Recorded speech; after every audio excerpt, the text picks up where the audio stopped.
The error code F36 on a Miele dishwasher indicates a malfunctioning drain pump, which is often caused by a faulty drainage system. To fix this issue, it's essential to check the drainage system thoroughly.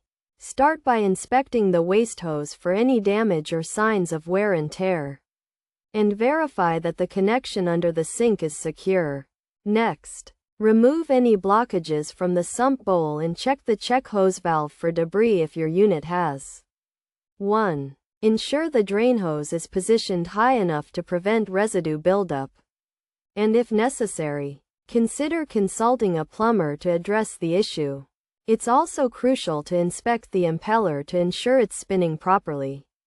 However, if there's water in the dishwasher, avoid removing the filter to prevent potential damage to the pump.